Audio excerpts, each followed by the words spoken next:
Dawn split the plain like a peeled orange, and the light stuck to everything: wire, wool, grief.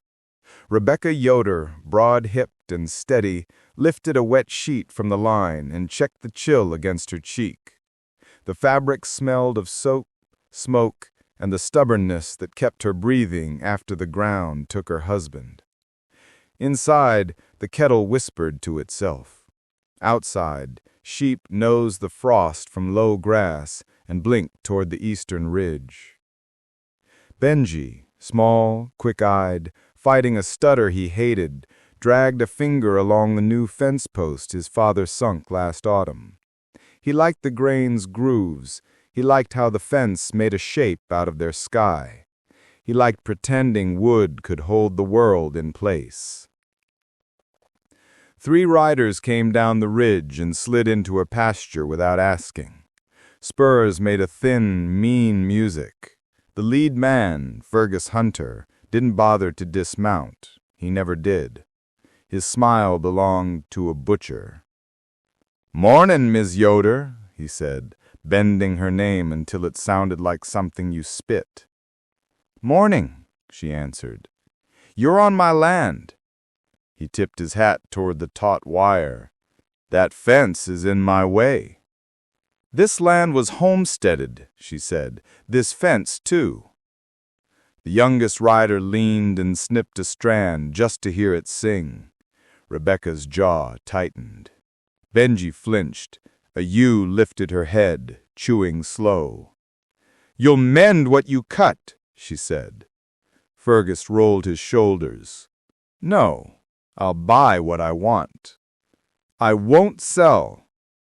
He looked past her at the house, the smoke, the wash flapping like flags. "Your widow will." He smiled while he said it. He turned his horse as if he'd done her a kindness and rode toward the ravine. Silence gathered like a second crowd. Benji stared at the sagging wire. "Ma?" She heard it first, the dry crack of a shot, then the bad echo. She ran, boots eating the yard, breath cutting the cold. Benji chased, tinier boots, wider breath. They found him in the wash, half hidden in scrub, a man not from here, dust-burned, shirt soaked black where his side leaked. Shackles had bitten rings around his ankles like cruel bracelets. The skin there was raw and shiny. His eyes were closed, but his mouth counted against the pain, numbers that didn't climb. "Is he going to shoot us?" Benji asked, words tumbling. She crouched and felt for the pistol before she felt for his pulse. The revolver sat 2 hands away, its mouth open to the sky. She lifted it by the barrel and slid it into her skirt pocket with the quiet of a woman pocketing a viper. "He can't shoot anyone without this. Help me, Benji." They hauled him up the bank with a wool blanket and stubbornness. He swore when he woke into motion. He swore softer when he saw her face. "Where's my gun?" he rasped. "Asleep," she said. "There ain't no safe place." "There's this house, for now." It was enough. They got him to the bed, her bed, the only one strong enough for a grown man, and ripped linens to pads. Benji ran for Doc Henry, because Rebecca told him to, because Rebecca asked in a way that made men move. He returned with mud on his knees and wild in his eyes. The doctor stamped in with his bag and a sigh big enough to salt meat. "Bullet kissed a rib," he muttered, fingers already red. "Settled by the liver like a lazy snake." He set his needle like a sermon. "Might live, might die. Depends whether he's God's creature or a devil's mistake." Rebecca boiled water, boiled more, and steadied the lantern when the light wanted to tremble. She whispered the psalm her mother whispered at lambing, the one about valleys and shadows and comfort that finds you anyway. The doc worked with a hard grace and the economy of a man who had watched many bodies change their minds about staying. "Quit using kerosene on wounds," he said when he saw the old brown bottle by the basin. "You'll fry his insides. Use carbolic." "She was bleeding," she said. "I chose what I had." He grunted approval and not apology in the same sound. "You saved him this far. We'll see if he meets you halfway." The man came up fast for a moment, as men do when pain lets go and shocks them with air. He reached for where his gun wasn't and found Rebecca's hand instead. His palm was calloused, hot. Her hand was wide, warmer. "Name?" she said. "Johnny," he said. "Johnny Gault." "Rebecca," she answered.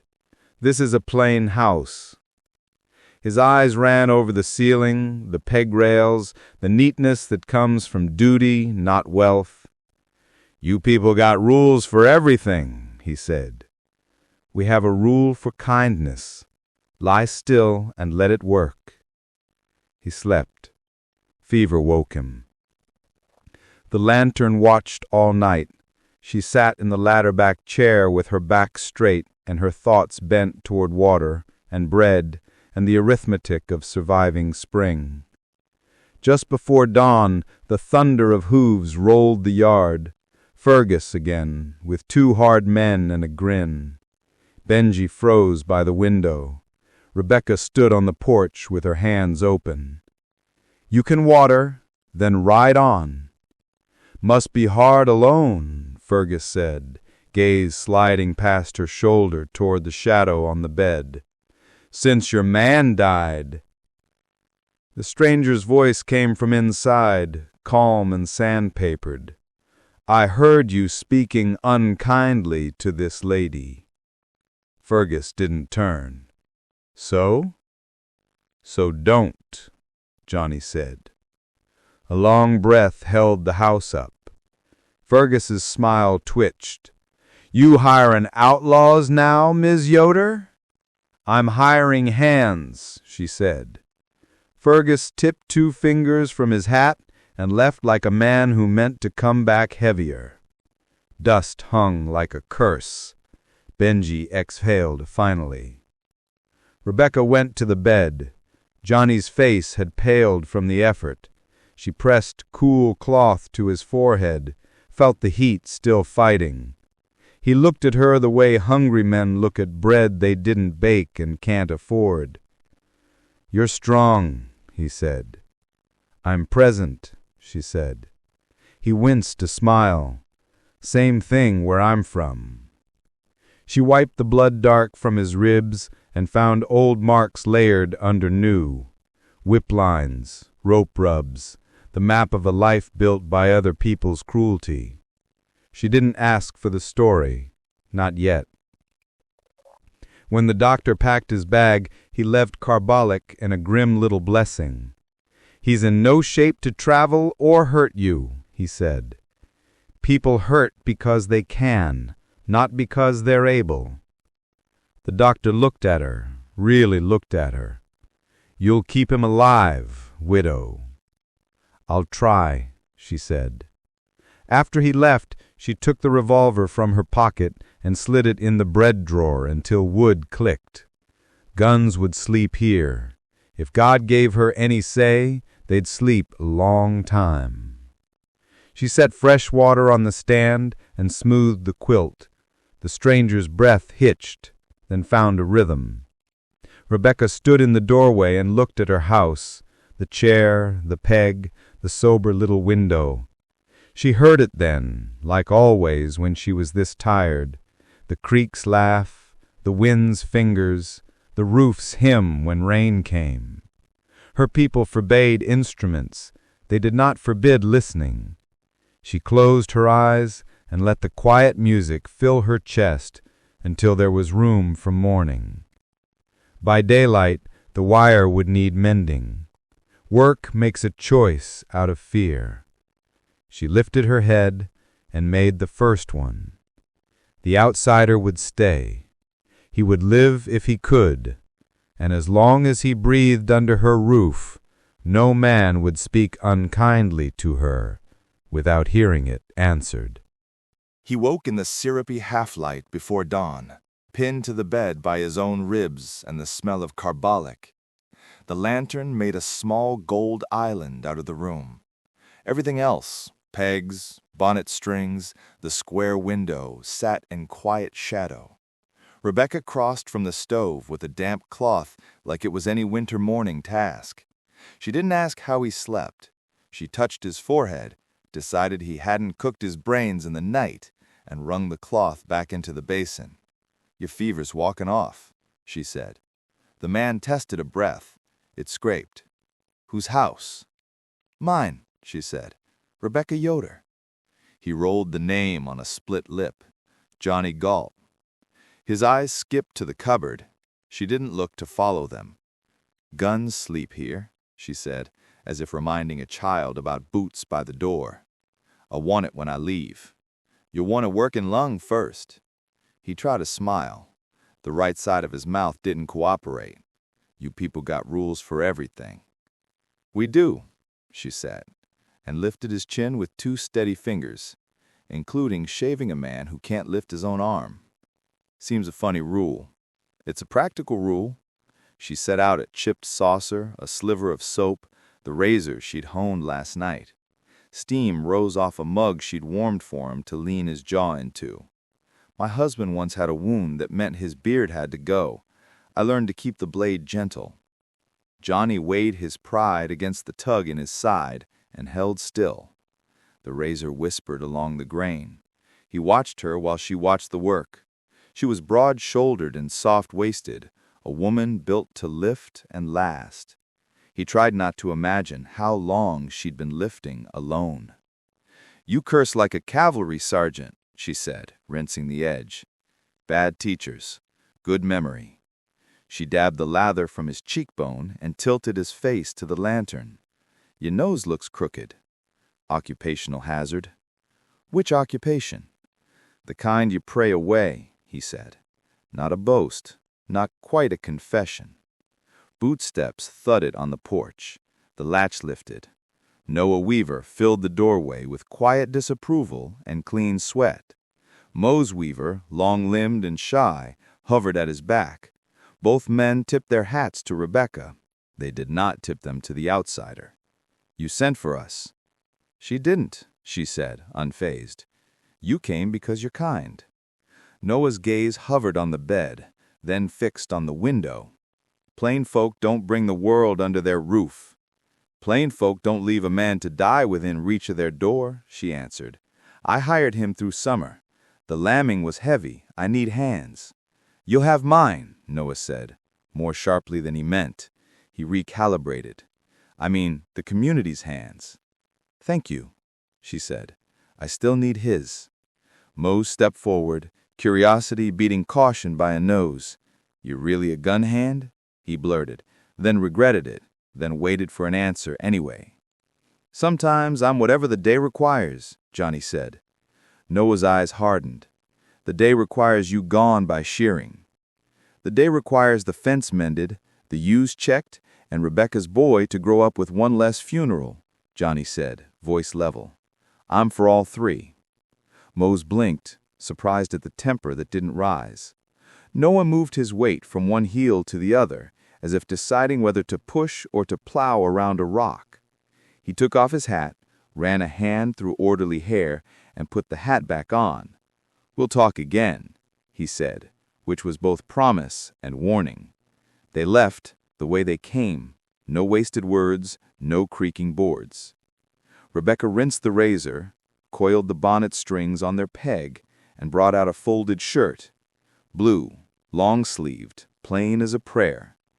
"Partly plain," she said, "if you don't mind dressing decent while you heal." He buttoned it. The collar sat higher than he liked. He didn't say so. The shirt felt like a loan he could repay only by doing right.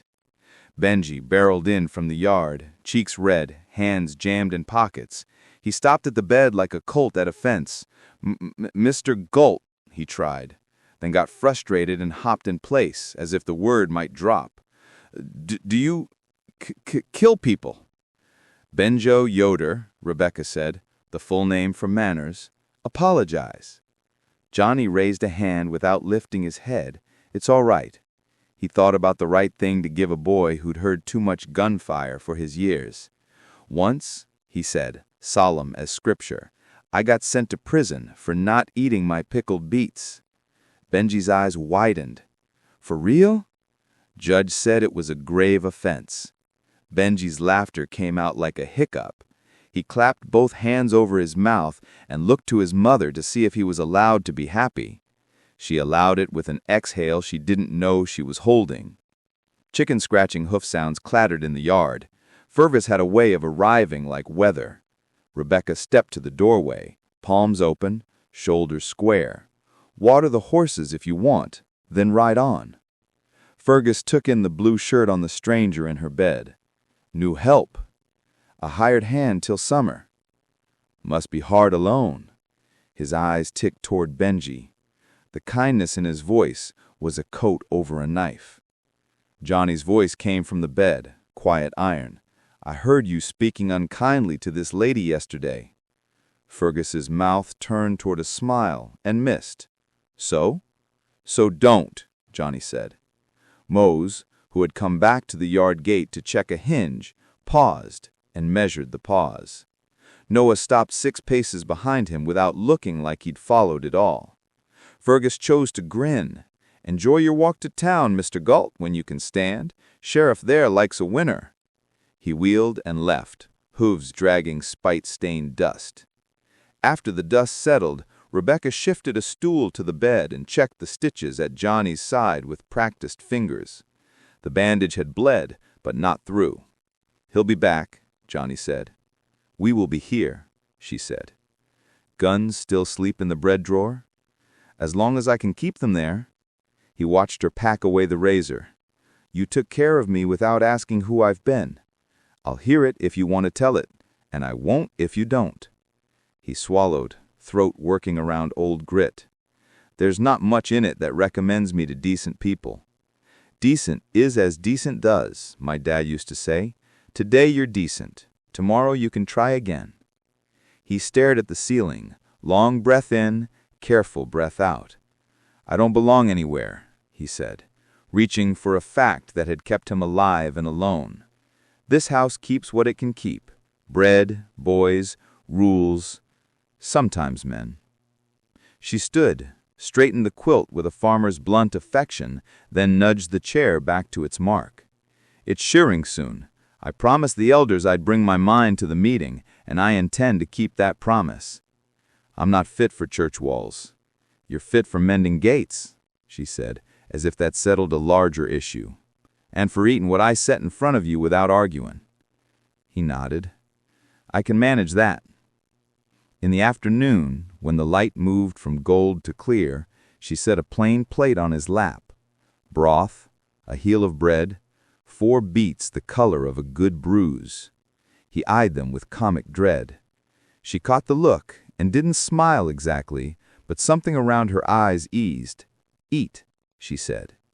He ate the beets. He was not sent to prison. Near dusk, Noah returned with a spare wagon wheel he pretended to need to store in her barn. He found Johnny up on one elbow, guiding Benji's small hands through the knot that holds a gate together when the ram thinks about becoming a general. Noah watched a long half-minute without interrupting, then cleared his throat. You're dressing plain, he said to Johnny. For now, Johnny said. Plain is not costume, Noah said. I know, Johnny said. Costumes are lighter.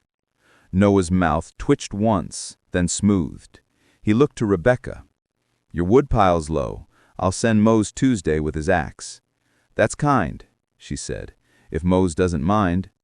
Mose does what I tell him, Noah said, then heard himself and grimaced at the sound. Mostly, he added, human again. He left the wheel and the argument he hadn't quite started. The house settled to its evening noises. Kettle hiss, lamb call off the far slope, wind talking along the fence with a wire still needed stitching. Rebecca set the revolver deeper in the bread drawer until wood clicked on metal and both remembered their places. She blew out the lantern, then relit it because Johnny's breath did a hitching thing when the light fully left, She pretended she needed it to check his bandage again. He pretended not to notice she was pretending. Somewhere in the pretense, a peace took root, small, stubborn, real enough to water. Outside, the dark gathered its shawl. Inside, the rules held, and the rules bent, and nobody named the difference out loud. The bed kept the outlaw, the house kept its decency, and Rebecca kept the whole small world turning with the steady crank of a woman who had already decided who she was before anyone told her otherwise. Spring came on in increments, the way a hymn adds verses. One yew at a time, one blade of grass higher than yesterday, one creek stone set free of ice. The hills around Rebecca's place stippled with lambs that wobbled, learned, and then ran as if running had always been the plan. She worked from gray to dark with the plain authority of someone who knew the list by heart. Check udders, warm stragglers, stitch wire, bake bread, mind the boy. Johnny learned the list with his hands. He missed a few beats, the way a man does who hasn't had to keep anything alive except himself. But he learned. He could read eyes, he told her. Cards had taught him, or trouble had, he wasn't sure. And it turned out reading eyes worked on sheep. He moved among the flock with an unshowy competence, lifting a lame hoof here, easing a skittish mother into a pen there, taking the weight of a wet newborn without flinching at the mess of it. He had never been gentle for a living. Now he tried it like a borrowed coat that fit. Some evenings Rebecca caught him looking off at the line where pasture met sky. He wasn't calculating distance so much as listening to the wind, like it was speaking a language he used to know. When she asked if his side pained him, he always said no. And when she didn't ask, he pressed his palm there anyway, as if reminding his body they had an agreement to keep. Benji shadowed him as boys will, silently, eagerly, defiant of the stutter that still ambushed his mouth. Johnny never hurried the boy's words. He never finished a sentence for him, either. He simply waited until the thing that wanted saying arrived, and when it did, he treated it like a fact that could be built upon. The house adjusted to the rhythm of that patience. Rebecca adjusted too, though she didn't declare it. She found herself setting an extra cup without noticing, cutting a thicker slice of bread because some day's work asked for it. When she mended, she did a sleeve she told herself was for the community chest, though it fitted Johnny best. At night, after the lamp went down to a cold and the creek talked its restless talk, she sat awake listening past her own breath.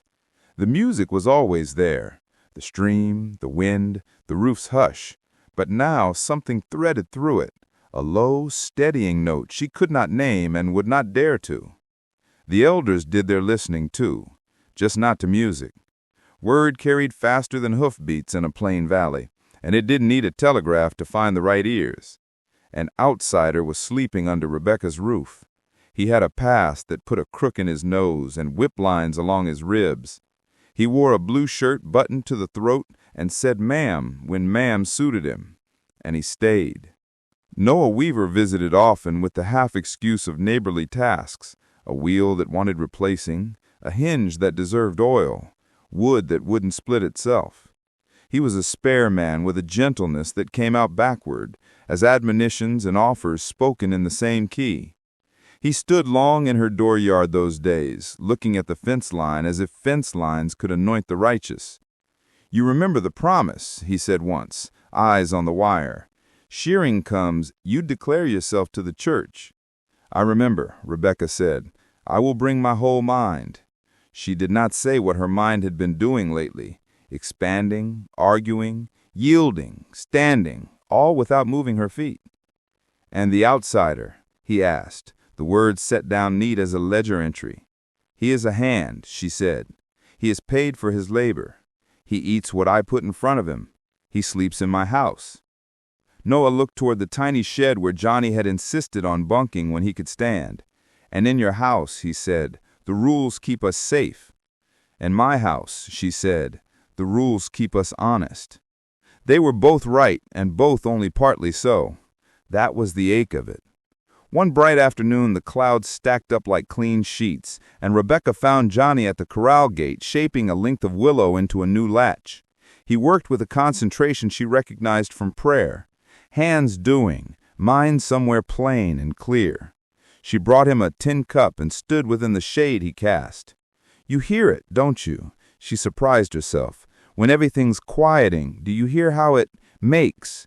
She cursed her tongue for failing when she had scolded Benji for the very thing. How it, she searched. "Comes together," Johnny offered, "like a tune that was always there and you just finally stopped talking long enough to know it." Heat climbed her throat. "I don't play instruments," she said, as if confessing a theft. "We sing hymns and we work, but I hear it anyway. Sometimes I think it's the Lord." She halfway smiled. "Sometimes I think it's the roof telling me to patch its east seam before the next rain." "Maybe it's both," he said. He didn't laugh at her. He didn't make it smaller so it would fit him. "You mustn't tell," she added, but it came out soft. "Who would I tell?" he asked, equally soft. "I don't belong to the kind of people who listen." That night, wind rounded the house and pushed a scud of cloud over the moon. The door rattled once, then steadied. Johnny's story found its own door and rattled too. He told it in plain words, as if the telling could calendar the pain and put it in the past.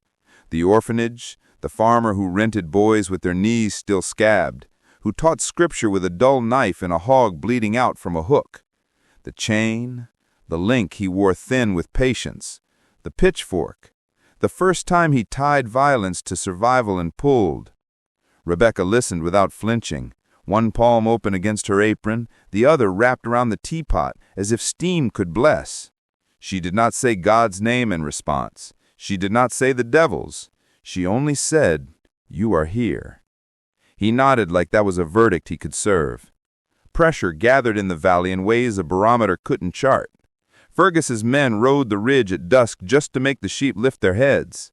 Someone salted the lower pasture where the creek curled, and 3 ewes aborted in the same night. The sheriff liked winners, and Fergus paid for candor.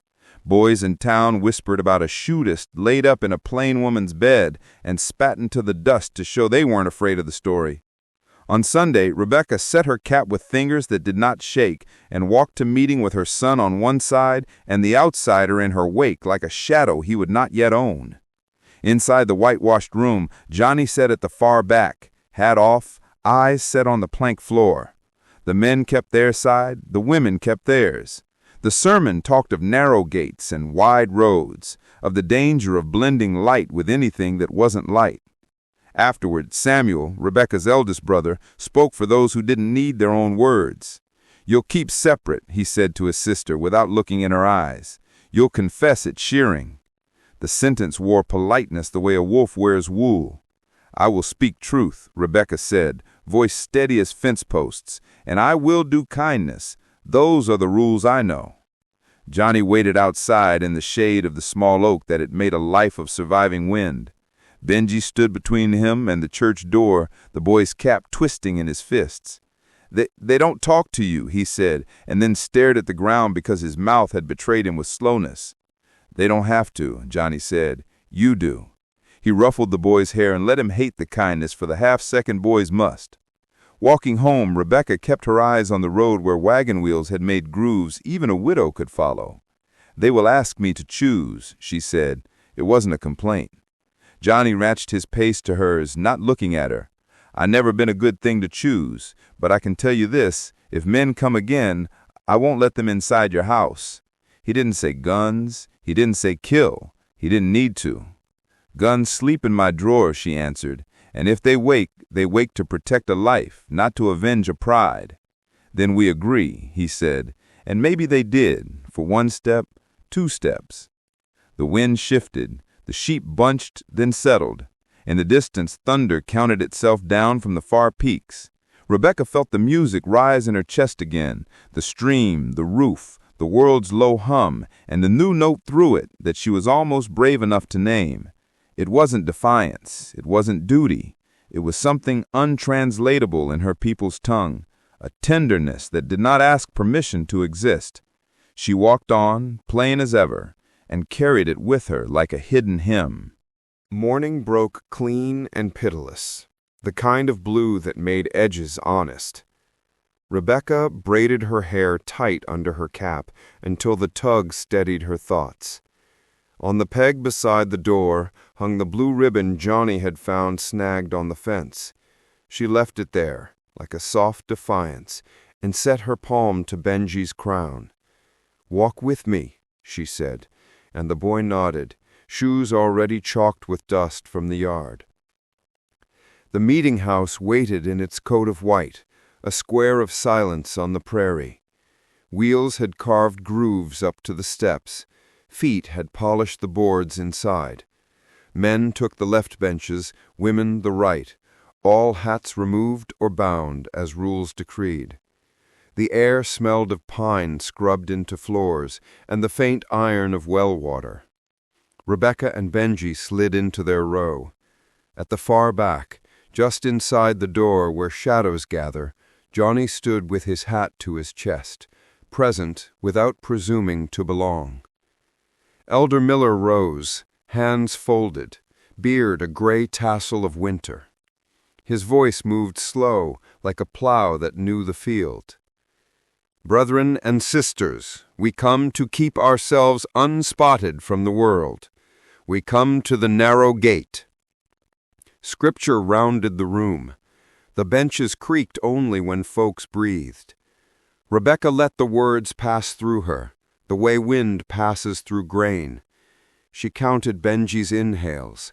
She listened to the roof's faint settling. She tried not to notice how her brothers sat with their backs braced, as if righteousness were a chair with a stiff, high spine. When the sermon released them to admonitions, Samuel stood and faced the women's side, without looking at his sister's eyes. "Rebecca Yoder," the name clanged. "You will make yourself right with the church. You will confess to letting the world and its workers into your roof, and you will pledge separation. At shearing, you will submit to the rule as our fathers did." Her mouth went dry, then sweet like an apple she'd picked too early.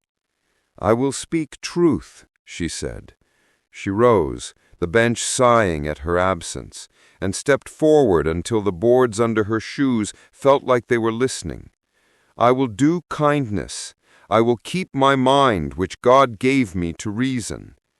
Murmurs rustled like sparrows. Elder Miller lifted a palm. The sparrows stilled. "Speak your conscience," he said, both invitation and test.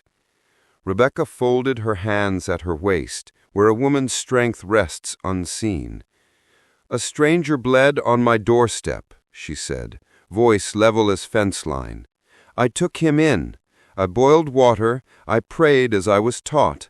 I kept his breath from leaving. I hired him because lambing asks more hands than a widow and a boy can offer. I fed him from my table. I asked him to keep his gun sleep. He has done so." "You broke the hedge," Samuel said. "You invited wolves." "I found a man," she answered. "Some men arrive with teeth, some with hands ready to mend. Discernment is also our rule." Noah Weaver stood, hat knuckled at the brim, kindness tightening his jaw.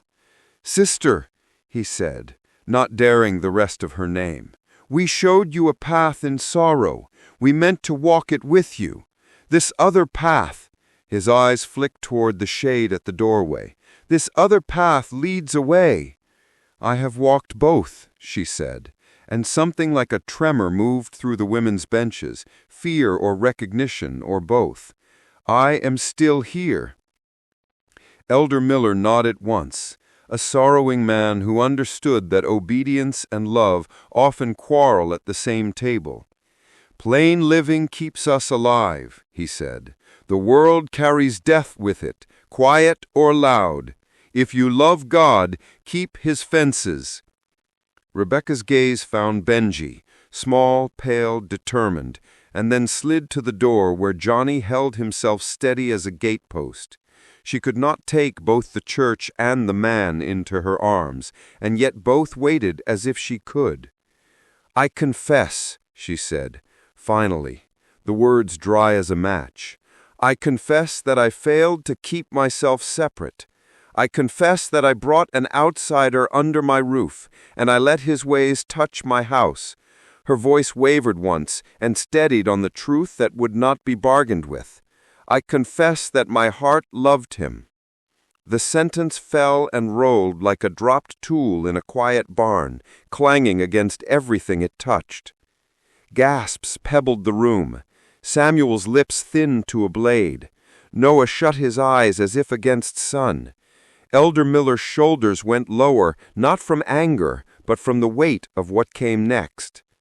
If you feel shame, own it and be made right. I looked for shame, she said, and her voice surprised even her with its ease. I did not find it. I found tenderness. I found a man who listens when my boy fights his words. I found a worker who rises before the sun and rests after it. I found the music God puts into wind and stream, louder now, as if consent itself were a harmony. Pride, someone hissed from the women's side.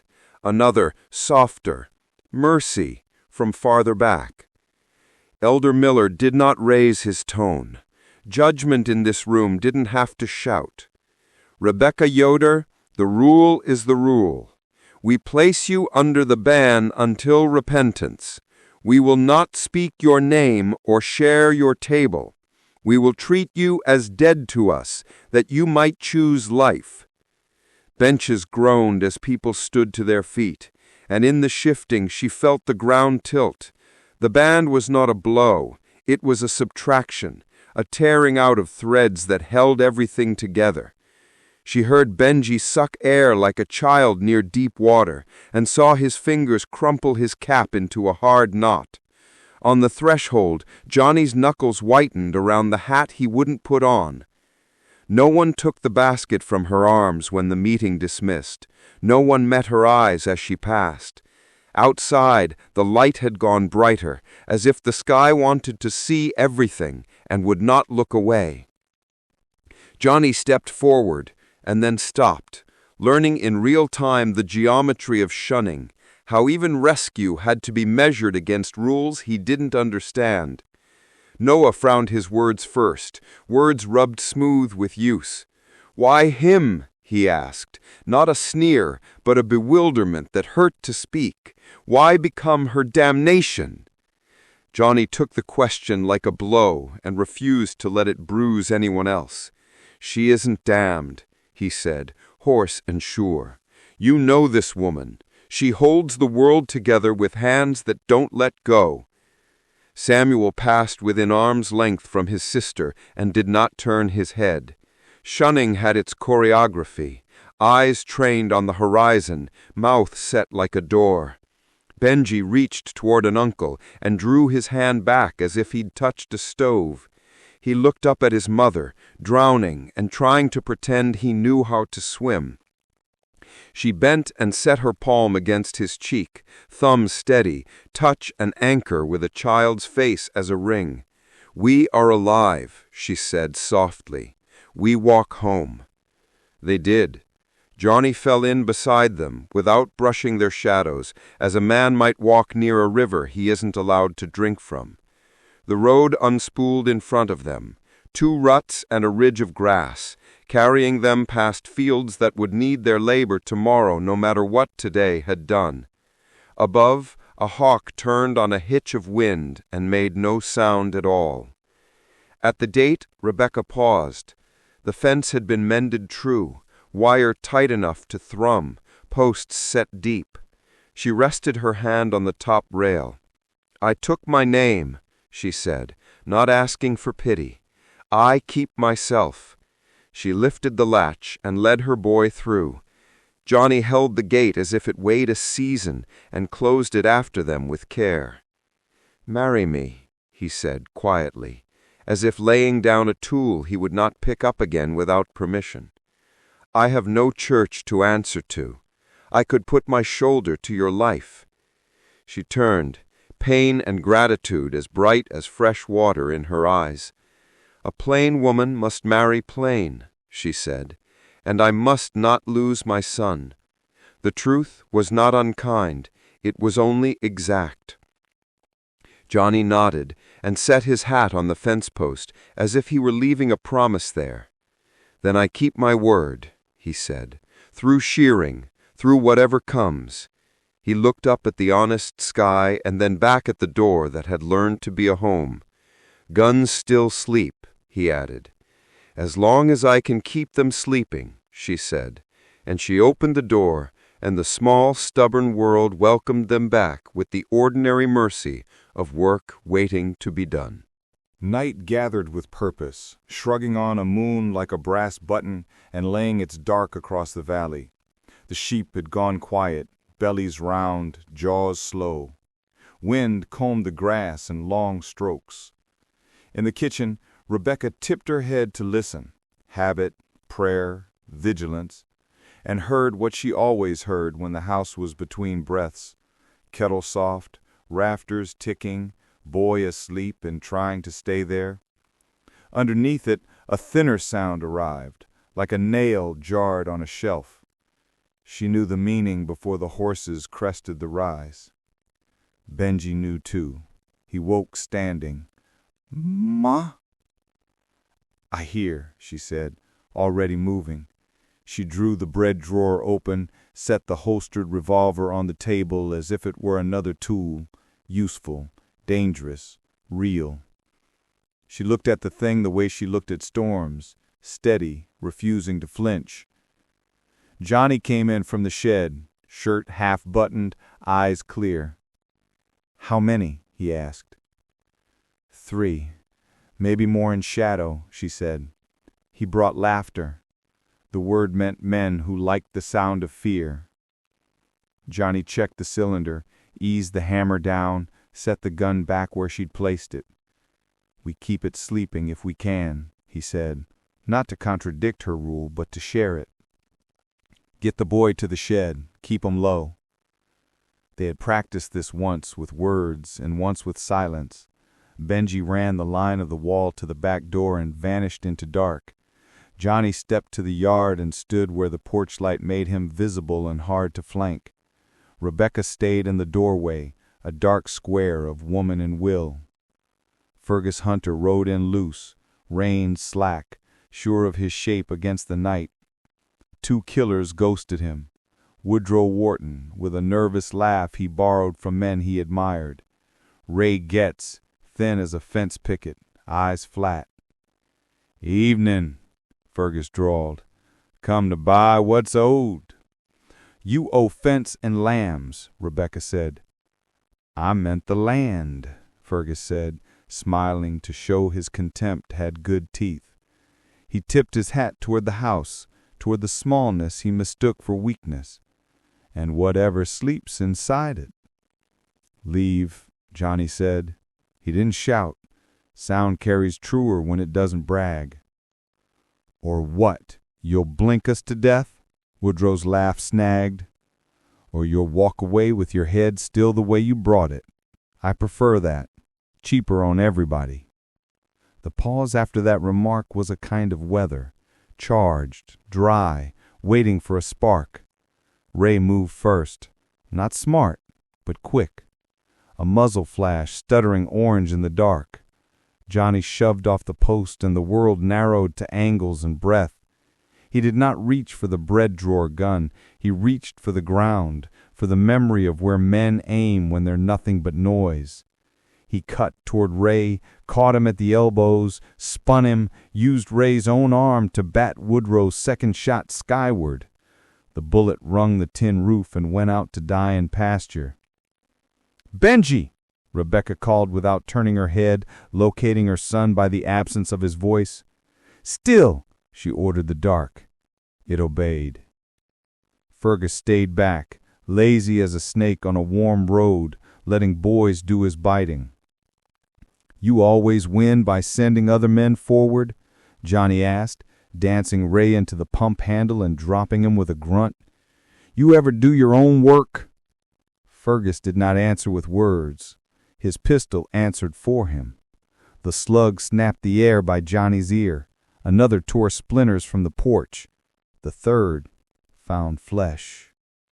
Not Johnny's. Rebecca staggered with a sound not human or animal, but somewhere the two met and made a plea. The .44 had pressed a red thumb into her dress high on the right side. The lamp seemed to lurch toward her and then away. Johnny caught her as if a door being taken off its hinges. He did not look at Fergus. He did not look at the men crawling for their guns. He lifted Rebecca and carried her inside, not tenderly, urgently, as a man carries water. Doc Henry arrived because someone ran to town with panic for a lantern, because word finds its own legs when the plain people have no more cheeks to turn.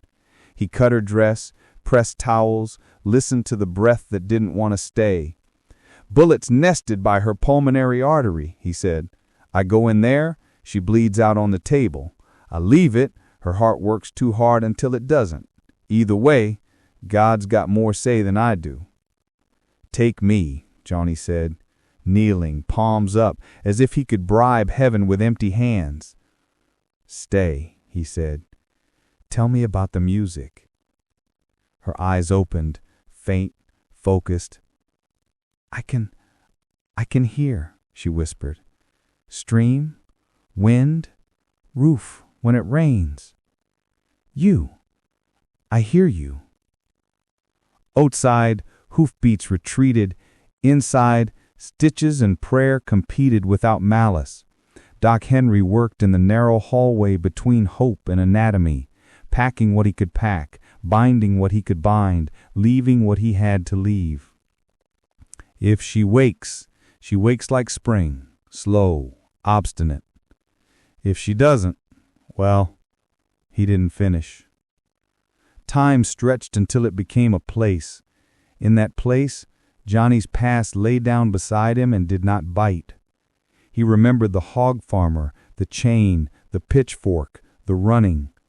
None of it taught him this, how to wait with his own head bowed and a boy sleeping sitting up, how to barter with God without cursing or swagger.